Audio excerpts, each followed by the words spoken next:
আমি এমডি শহীদুল। আজকে আমার ইউকে ভিসা রিসিভ করছি। আমার এই জার্নিটা এতটা সহজ ছিল না, অনেক কঠিন ছিল। দীর্ঘ প্রতীক্ষার পর আমি আজকে ভিসাটা পাইছি। তো আমি অনেক দিন যাবতীয় ভাবতেছিলাম ইউকেতে পড়তে যাব, বাট অনেক এজেন্সিতে যাই এবং বিভিন্ন জায়গা থেকে বিভিন্ন তথ্য সংগ্রহ করি। সর্বশেষ আমি ফেসবুক অ্যাডে দেখতে পারলাম ইএস এডুকেশন, ওনারা ইউডব্লিউএস ইউনিভার্সিটি নিয়ে কাজ করে। ওনাদের সাথে কথা বললাম এবং ফাইনালি আমি অ্যাপ্লিকেশনটা করলাম। ওনাদের থেকে যথেষ্ট পরিমাণ হেল্প পাইছি, বিশেষ করে নাজিম স্যার। উনি রাত 2টা 3টা একটা নাই, ওনাকে যখনই ফোন দিয়েছি তখনই পাইছি। ইএস এডুকেশনের রায়হান ভাই, উনি আমার কাউন্সিলর ছিল।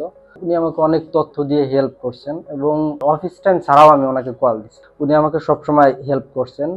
ওভারঅল জার্নিটা অনেক হ্যাসেল থাকলেও ইএস এডুকেশন অনেক সাপোর্ট পাওয়ার কারণে আমার জার্নিটা খুব সহজ হয়েছে। আজকে আমি আমার পাসপোর্টটা কালেকশন করছি, এই হইতেছে প্যাকেট, দেন ফাইনালি আমার passport and this is my UK visa. যারা ইউকেতে যেতে আগ্রহী সবাইকে রিকমেন্ড করব আপনারা ইএস এডুকেশনে আসেন, একটা ফিল ফ্রি সাপোর্ট নেওয়ার জন্য এবং হ্যাসেল ফ্রি একটা সার্ভিস নিতে হলে আপনাকে ইএস এডুকেশনে আসতে হবে। তো ইএস এডুকেশনের সাথে অন্য এজেন্সির কোনো তুলনা হয় না। আমি অনেক এজেন্সিতে ঘুরেছি এবং গিয়েছি, অনেক তথ্য ইনফরমেশন নিয়েছি এবং কোথাও আমি কারোর সাথে মিল পাইনি। ইএস এডুকেশন আমার কাছে অনেক বেটার মনে হয়েছে এবং এদের সার্ভিসটাও খুব ভালো। আপনারা ফিল ফ্রি ভাবে আসতে পারেন।